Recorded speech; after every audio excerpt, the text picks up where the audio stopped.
Yeah, so Las Vegas is a certificate 12A, and it's kind of the hangover for pensioners. In fact, it's been described by one of my colleagues as the comb over, which is very good. I can't take credit for that. Thank you, Tim. That's a good one. And it stars Michael Douglas, Morgan Freeman, Robert De Niro, and Kevin Kline. They are childhood friends from New York that still stay in touch, even though they now live miles apart. And Michael Douglas is Billy, so unsurprisingly, because it's Michael Douglas, he is the rich playboy of the group. And he announces that he's getting married to someone less than half his age. And he wants a bachelor party with his old pals in Vegas. So they gather up their comfortable shoes and their prostate pills and they head off to the City of Sin for a weekend of partying and self-discovery. And as you'll hear in this clip, a bit of arguing as well. Hey, look, don't be upset with them, Pat. It wasn't Going their home. fault.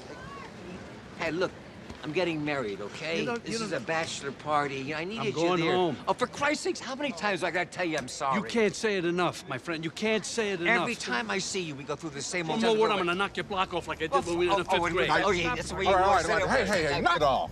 Now, we're here together, the four of us.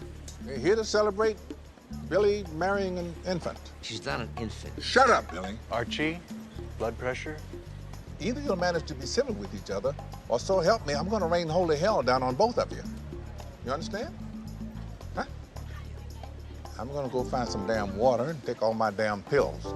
Then we're gonna get this damn party started.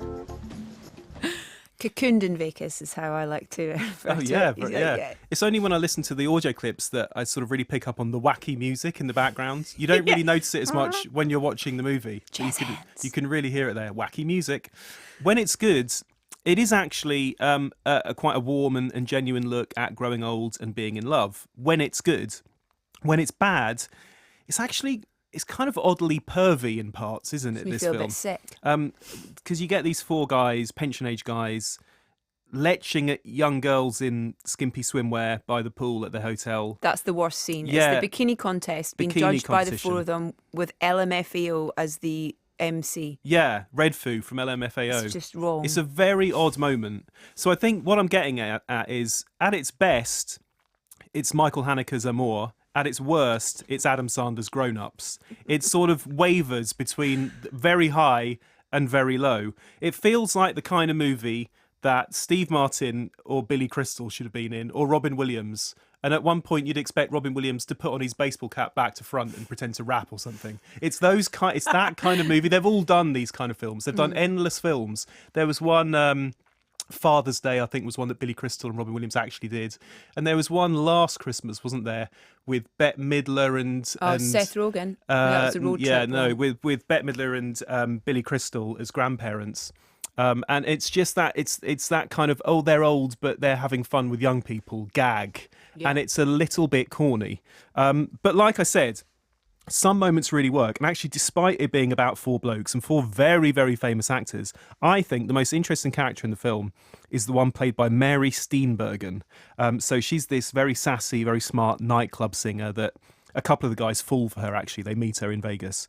And when she's on screen, it's a much classier movie, because those are the bits where it becomes a sort of a gentle love story about older people trying to make up for lost time and you know, working out where they're going with their life.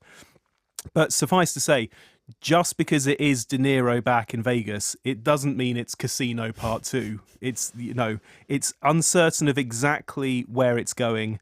And I think it's disappointing that it doesn't have the guts to be an all-out classy affair. There are little roots of something interesting there. I think there are little moments that sparkle. Kevin Kline actually is It's great to good. see him. Yeah. I haven't seen him in kind of on screen like that, you know, kind of for a long time. He's so funny. And he's clearly a very well-respected and lauded actor. However, compared to the other three guys in it, yes, exactly, you don't see him as much. And I'm sat there thinking, actually, Kevin Kline, yeah, I'd like to see more of him. He's really good, isn't he? Yeah. You know, we've kind of forgotten that Kevin Kline, who was huge in the 80s, he kind of forgotten that actually he is brilliant. And he's good in this. But it just doesn't follow through on exactly what kind of a movie it is. And like we said right at the top, sometimes classy, sweet, romantic. Other times just weirdly pervy and uncomfortable to watch.